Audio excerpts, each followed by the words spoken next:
안녕하세요. 오늘 알아두면 가장 있어 보이는 경제 또는 정보기술 이야기 단 하나만 골라서 전달드리는 티묵 모닝 2022년 7월 13일자입니다. 오늘 가져온 이야기는 한국은행 금리 인상 발표와 미국 CPI 발표 결과 지켜보는 하루라는 겁니다. 미국 6월 소비자 물가지수 집계 발표, 즉 약자 CPI로 부르는 6월 CPI 발표는 바로 7월 13일 오늘 있습니다. 한국 시간으로 저녁 9시 반에 이루어질 것이죠. 다들 모든 감각을 곤두세우고 기다리고 있는 발표라고 할 수 있습니다. 기본적으로 물가 상승, 인플레이션이 잦아든다는 느낌이 조금이라도 들어주지 않으면 미국의 중앙은행인 연방준비제도는 금리 인상 속도를 늦추지 않을 것이기 때문이죠. 아니, 조금 후에 설명하겠지만 눈에 보이게 물가 상승이 잦아드는 것도 말이 안 되고 물가 상승이 생각보다 심하지는 않으면 다행인 상황입니다. 우선 특히나 이 소비자 물가지수에 대해서 사람들이 날을 세우는 데는 이유가 있습니다. 이 자체로 중요 물가지표인 것도 있지만 바로 한 달 전으로 돌아가 보면 알 수 있죠. 지난달인 6월 10일 한국 시간으로 금요일 저녁 9시 30분에 발표된 5월 CPI 발표의 기억 때문입니다. 이때 발표된 5월 소비자 물가 상승률은 전년 대비 8.6%였는데요. 예측치인 8.3%를 상회한 것은 물론이고 혹시나 3월 이후 천장 찍고 내려오는 하향 곡선을 만들어주진 않을까 하는 기대감을 완전히 무너뜨려버린 시점이었습니다.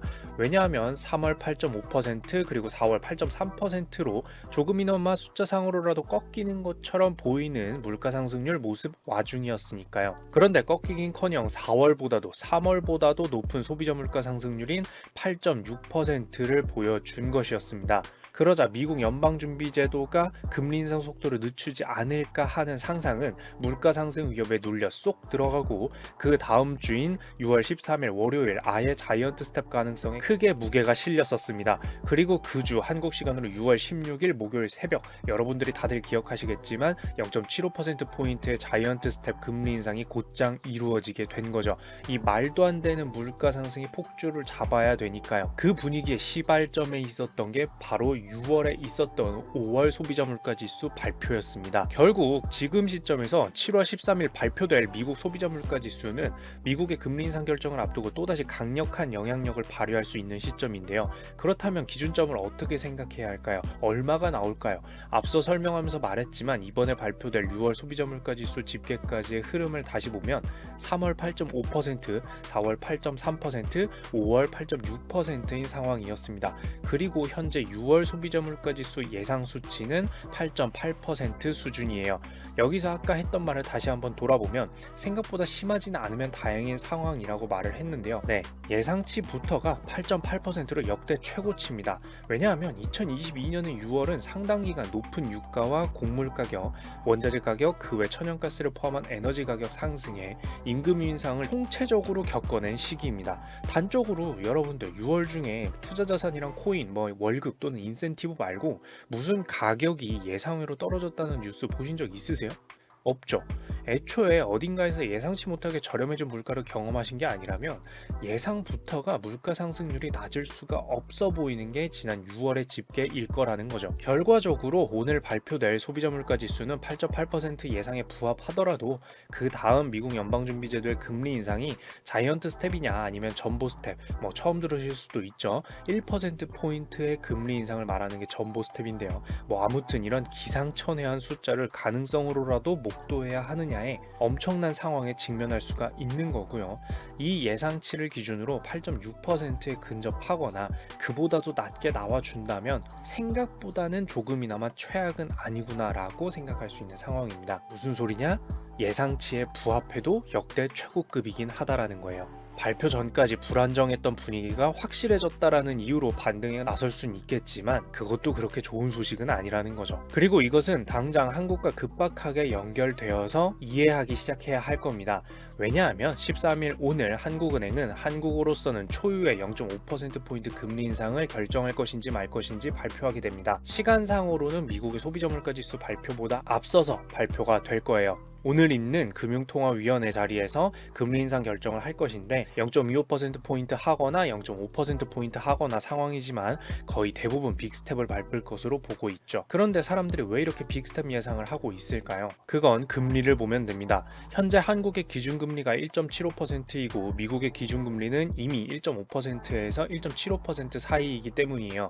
여기서 한국은 0.5%포인트 빅스텝을 해서 올리고 미국은 얼마 지나지 않아 자이언트 스텝으로 0.75%포인트를 올리면 한국의 기준금리는 2.25%가 되고 미국은 2.25%에서 2.5%가 됩니다. 즉 미국 기준금리가 한국 기준금리보다 높아지는 역전현상이 시작되는 거예요. 쉽게 말해 미국의 미국 달러로 예금하는 게 한국의 한국 돈으로 예금하는 것보다 이자를 많이 준다는 뜻이죠. 그럼 대부분 거기로 예금하러 갈 수도 있겠죠? 물론 과거에도 얘기했지만 근소하게 기준금리가 역전되는 일은 생각보다 흔히 벌어졌던 일입니다. 그때마다 대규모의 자본 유출이 한국에서 한 번에 급격하게 나타나지는 않았어요. 지금만 해도 조금만 괜찮은 것 같다는 얘기 나오면 금리 인상 속도 늦추는 거 아니냐, 경제 괜찮아지는 거 아니냐 하는 말이 나오는데 수천억에서 조 단위의 돈을 그렇게 쉽사리 클릭 한 번으로 국가가 움직이지는 않기 때문입니다. 더불어 이런 엄청난 규모의 투자 자산 같은 경우에는 국가 간 분산 효과도 중요시 여기기도 하고요. 다만 한국 입장에서 미국 기준금리가 더 높아진 것을 방관하는 게 괜찮다는 이야기랑은 또 다릅니다. 돈이 한국을 빠져나가는 자본 유출 우려 외에도 분명히 한국 돈의 가치를 유지하려는 노력을 보여줘야 되기 때문이에요. 그렇지 않다면 대표적인 예로 한국 돈의 가치가 떨어지는 원달러 환율이 급격하게 상승하는 것을 가만두게 되면서 달러를 비싸게 구해야 하는 시장 상황을 만들게 되거든요. 달러를 비싸게 구해야 하면 어떻게 되죠? 그 비싸진 달러로 사야 되는 수입 물품들의 가격이 비싸진다는 뜻입니다. 그럼 뭐죠? 수입 물가가 또 비싸진다는 뜻이에요. 대표적인 예로 기름값도 비싸진다는 겁니다. 한국에서 체감하기로는 말이에요. 반대로 한국 돈의 가치는 싸지니까 수출할 때 한국 상품 및 서비스의 가치는 저렴해집니다. 즉 국가 차원에서 봤을 때 파는 건 싸게 팔고 사는 건 비싸게 사게 되니까 국가가 손해보는 상황을 방관하게 되는 겁니다. 이게 뭐예요? 무역 적자를 두고 보게 되거나 확대시키게 되는 겁니다. 또한 한국도 물가를 잡기 위해서 미국과 같은 금리 인상 행보를 보여야 하는 것은 애초에 기정사실이고 마찬가지인 상황입니다. 물가와 금리 인상 관련 얘기는 숱하게 했으니까 이건 이 정도만 얘기해도 알겠죠? 참고로 한국의 6월 소비자 물가 상승률은 전년 대비 6%를 기록하고 있어요. 미국 거랑 비교하자니 낮아 보이지만 그럼 안 됩니다. 이것도 정신 나간 수치 맞아요. 참고로 여기서 축산물의 물가 상승률이 10%나 되어서 어제자 묵모닝에서 관련된 이야기를 잠깐 다뤘었죠. 결국 한국은행은 금리 인상을 하긴 하는데 이걸 하고 나면 미국 소비자 물가 지수 발표에 의해 미국 연방준비제도가 또 어떤 금리 인상을 얼마나 할지를 지켜봐야 하고 그 결과에 따라 한국은행은 또 더 다시 높은 금리 인상의 연쇄에 놓여야 할 수 있는 상황이라는 겁니다. 물론 그 이후에 연방준비제도도 연속된 금리 인상을 할 수도 있겠죠. 결국 13일의 금요일도 아니고 13일의 수요일 하루일 뿐인데 단 하루에 벌어지는 일이 앞으로의 많은 분위기가 걸려있는 발표가 연속되어 있다고 볼 수 있겠습니다. 한국 입장에서 말이에요. 정리하자면 13일인 오늘 한국은 금리 인상 결정이 있고요. 0.5%포인트의 인상에 빅스텝인지 아닌지가 관건입니다. 그리고 한국 시간 저녁 9시 30분에는 미국의 6월 소비자 물가지수 CPI 발표가 있어요. 이미 예상치부터 역대 최고인 8.8% 안팎에서 어떤 실제 집계치를 보여줄지 긴장감을 갖고 봐야 한다는 부분이고요. 이것은 결국 미국 연방준비제도가 앞으로 금리 인상을 얼마나 적극적으로 할지에 영향을 미칠 것입니다. 자, 여기까지 오늘도 있어 보이는 경제, 정보기술 이야기로 커피 한 잔을 즐기실 수 있도록 준비를 해봤는데요. 도움이 되었으면 좋겠습니다. 이상 티모기였습니다. 구독과 좋아요, 알람 설정까지 부탁드리도록 하겠습니다. 감사합니다. 이 영상은 많은 시청자분들과 여기 계신 후원자분들 덕분에 제작되고 있습니다. 박경수님, 박유나님, 후이님 감사드립니다.